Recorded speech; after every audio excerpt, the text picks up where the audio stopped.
Mathieu Bock-Côté. Pour lui, les idées n'ont pas de frontières.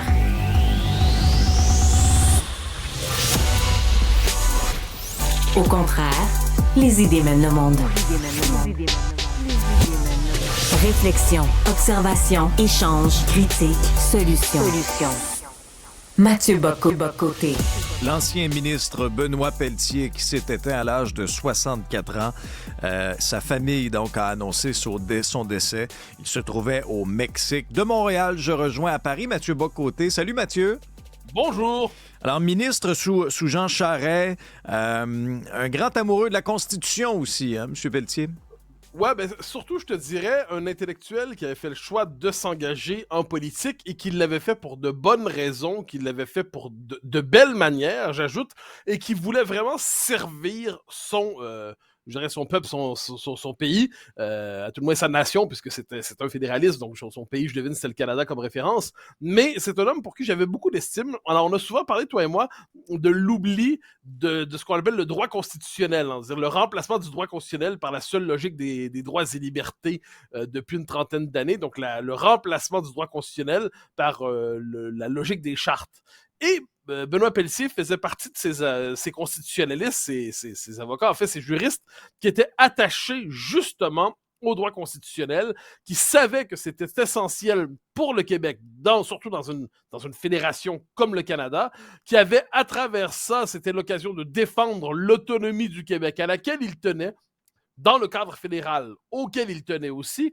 Donc, les convictions ne sont pas les mêmes, ça va de soi, mais il faut savoir quelquefois voir au-delà des convictions différentes, l'amour commun d'un pays. Il faut voir lorsqu'un homme décide finalement de mettre de côté une carrière qui était brillante, la sienne, parce qu'il y avait à la fois une carrière universitaire brillante et il s'était engagé dans la politique alors que c'était une période difficile pour son option, je l'ajoute, parce que être autonomiste au Québec sous Jean Lesage, sous Robert Bourassa, sous Claude Ryan, ça va. Il y avait une période pour ça.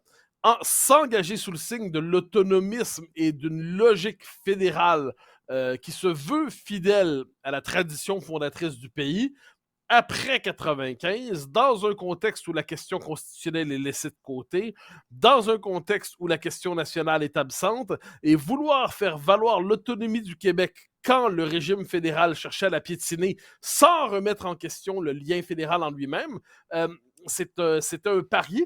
Alors, il y a un texte à l'origine de ça chez lui qui est le rapport Pelletier, qui nous ramène au début des années 2000, où il a cherché à repenser la doctrine fédéraliste du PLQ dans un contexte post-Meach où le rapport à l'air, dont on a déjà parlé, toi et moi, n'était plus pertinent selon plusieurs dans ce camp-là. Donc, il fallait repenser un autonomisme dans un contexte qui n'était plus celui du choc Canada-Québec, mais où la question de l'autonomie devait se poser, même s'il n'y avait pas d'horizon référendaire possible qui pouvait faire pression sur le Canada anglais. Donc, il a mené cette bataille. Il a toujours défendu le droit du Québec à l'autodétermination. Il défendait la légitimité de la défense de l'identité québécoise. Donc, on était devant une contribution originale à notre vie publique de la part d'un homme qui manifestement était, je dirais, habité et amoureux du Québec, habité par le Québec et amoureux du Québec. Et de ce point de vue, je dirais que c'était la moindre des choses que de rendre hommage à cet universitaire passé en politique, à cet intellectuel fédéraliste qui a cherché à faire renaître un autonomisme intelligent et politiquement efficace dans la fédération. Et de ce point de vue, je pensais que c'était la moindre des choses de lui rendre hommage aujourd'hui, d'autant qu'il nous quitte bientôt. Quand j'ai appris hier son décès, je me disais, mais il n'était pas si vieux que ça. Et effectivement, il était pas très âgé et il a été rattrapé, donc on n'a pas le détail des raisons de savoir, puis ça ne nous concerne pas, mais je constate qu'il est mort bien jeune, alors qu'il avait encore beaucoup à donner, et la moindre des choses était de souligner son apport à notre vie publique depuis, mon Dieu, près de plus de 25 ans. Ah, je suis entièrement d'accord avec toi, Mathieu. 64 ans, c'est tellement jeune. Moi, je l'ai interviewé à plusieurs reprises aussi à l'époque où je travaillais en Outaouais. Alors, bien sûr, condoléances là, à ses proches, à sa famille. C'est bien triste. Qu'est-ce que tu as pensé du traitement médiatique dans la presse pour Mehdi Moussaoui? Ouais, alors je vais citer exactement parce que là, je me permets, c'est un traitement que je trouve délirant. Alors, Mehdi Moussaoui, 14 ans, mort au terme d'une course-poursuite avec les policiers. Il y avait quelqu'un d'autre dans la voiture, un jeune homme de 16 ans. Donc, dans une voiture volée, à ce qu'on en sait. Et juste auparavant, ils avaient tiré, alors je vais citer exactement, mais c'est dans la presse, Maïssa Ferra. Mehdi Moussaoui est un adolescent de 16 ans, ont perdu la vie jeudi dernier. Les deux jeunes ont percuté un arbre au volant d'un véhicule présumément volé, selon nos sources policières. Ils sont soupçonnés par les autorités d'avoir tiré plusieurs projectiles d'armes à feu vers deux automobilistes dans les secteurs de Rosemont et du plateau Mont-Royal.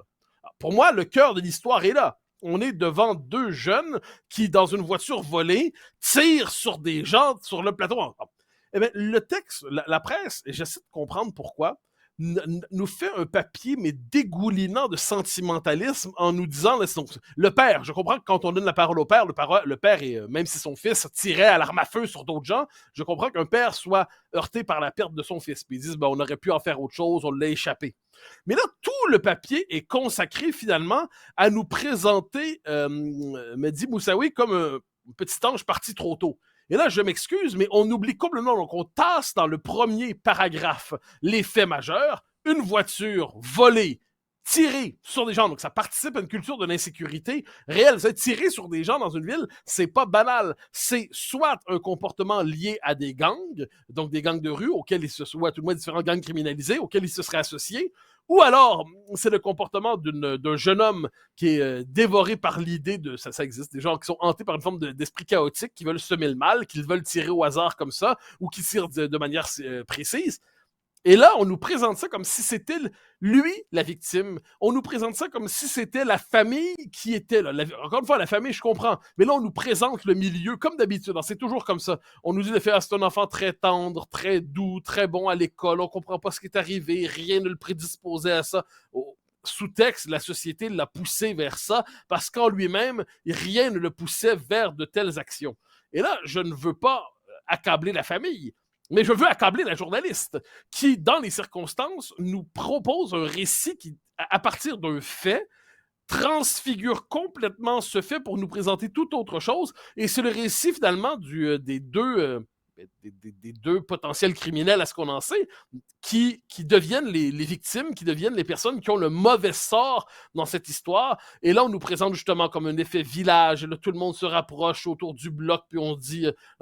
Puis quand on regarde ce qui se dit sur les réseaux sociaux, je prends la peine de le dire parce que c'est important. Sur les réseaux sociaux, on peut lire encore une fois, un Algérien, je crois, a été victime des comportements discriminatoires de la police de Montréal. Ah oui, la vie d'un Arabe ici ne vaut pas grand-chose.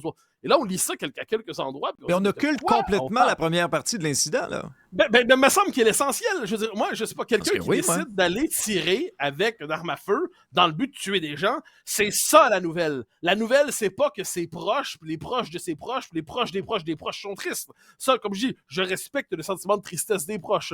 Je veux dire, moi, si un de mes amis faisait une immense bêtise, puis faisait quelque chose comme ça, j'aurais encore des sentiments amicaux pour lui, même si je me dirais... il s'est passé quelque chose. Donc, je comprends. Mais là, on est comment devant un jeune, à 14 ans, qu'est-ce que ça dit sur l'état d'une certaine jeunesse montréalaise qui a accès aux armes à feu, qui est dans une culture qui relève du gangstérisme, qui se permet de tirer sur des gens en voiture volée, et quand il meurt de triste manière, de tragique manière, je dis pas le contraire, eh bien, l'histoire, ça devient l'histoire de l'émotion suscitée par leur mort dans leur bloc, leur communauté, tout ça.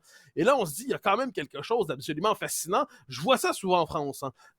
Quand il y a eu et là, c'est une autre histoire, évidemment, mais la mort du petit Naël, l'an passé, qui a engendré des émeutes immenses en France. C'est une mort tragique, ça, il n'y a pas de doute là-dessus. Mais ce qu'on sait, on nous présentait ça, je me rappelle la formule de Mbappé, le footballeur qui disait « petit ange parti trop tôt ».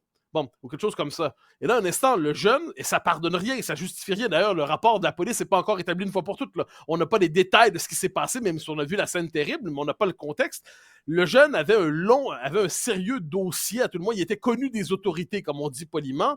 C'était au terme d'une course-poursuite dans une voiture qui, manifestement, ne lui appartenait. C'était un mineur, il n'avait pas le droit, c'est une voiture de luxe. Donc, et là, on nous présentait ça comme si c'était un signe de plus du racisme systémique ou du racisme policier en France. Puis plusieurs ont dit, un instant. Puis comme je dis, je veux pas mettre les deux événements sur le même pied. Il y a deux cas très différents, mais ce que je note dans les deux cas, c'est qu'il y a un récit médiatique qui vient occulter, encore une fois, la part de responsabilité de celui qui connaît un très mauvais sort. En France, encore une fois, on verra ce que diront les tribunaux, on verra ce qu'on dit du policier. C'est pas fini, je tiens à le dire. Mais chez nous, moi, un traitement dans la presse de cette manière, c'est comme si finalement la vraie donnée dans l'histoire, c'est la tristesse autour de celui qui voulait assassiner des gens. Je trouve ça un peu fort de café.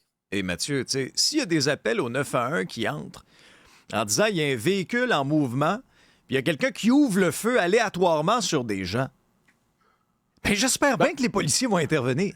Oui, et puis c'est pas du racisme comme j'ai pu le lire, ou c'est pas de la discrimination comme j'ai pu le lire. Peu importe tes C'est origines. vraiment pour protéger les gens. Non mais bordel, moi, mais que le type s'appelle Tremblay, s'appelle Moussaoui, s'appelle Smith, s'appelle Johnson, s'appelle Pouliov, m'en fiche. Tu tires pas sur des gens comme ça de manière aléatoire. Donc là, qu'est-ce que ça dit sur la gangstérisation d'une partie de la jeunesse montréalaise dont on peut s'inquiéter raisonnablement? Eh bien là, non, apparemment, c'était un non-sujet dans la presse qui voulait nous faire pleurer plutôt. Encore une fois, nous faire partager la douleur du père, OK, mais en fait, nous présenter que la vraie histoire, ce n'était pas que ce jeune avait cherché à assassiner des gens. Ça, je trouve ça étrange. Toute une controverse entourant les vœux de Pâques de Pierre Poilievre. Ouais, là, je trouve ça bizarre. Alors, que nos politiques passent leur temps à faire des vœux pour toutes les fêtes religieuses minoritaires qui existent, puis ça ne choque jamais personne. Le multiculturalisme sacralisé, puis là, on est censé faire chaque fois dire oui, c'est très bien, c'est merveilleux, très très bien.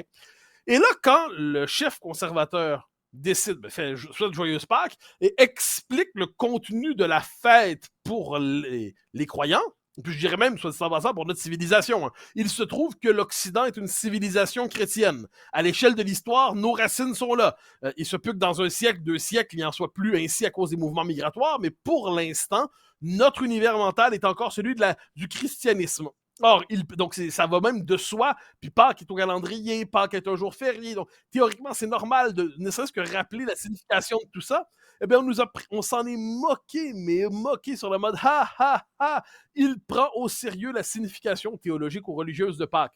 Et moi, je dis, vous avez le droit de vous moquer de toutes les religions. Moi, je suis sur ça très, très, très libéral. Aucune religion ne doit être à l'abri de la critique, de la moquerie, de l'acide corrosif de l'humour. J'ai pas de souci. Mais alors, les copains, vous allez vous moquer avec autant d'énergie de toutes les autres religions dont on parle dans l'espace public. Vous allez tourner en ridicule les dogmes de toutes les autres religions. Vous n'allez en manquer aucune. À moins que vous ayez peur de ce qui se passe si vous parlez d'une certaine religion plutôt que d'une autre, à moins que vous constatiez que les islamistes ont privatisé la peine de mort et se permettent de l'exercer lorsqu'on décide de faire preuve d'esprit de moquerie à l'endroit de leurs convictions. Et à moins que vous constatiez que, de leur point de vue, les catholiques et les chrétiens, globalement, c'est pas leur doctrine, c'est pas sortir comme les islamistes le Kalachnikov, c'est tendre l'autre joue. Donc moi, je dis devant, moquez-vous du catholicisme, pas de souci, mais moquez-vous de tout le monde. Mais si vous moquez seulement du catholicisme, j'aurais tendance à penser que vous avez un immense plaisir derrière ça, à surtout cracher sur le monde occidental à peu de frais, parce que vous savez qu'il ne se défendra pas.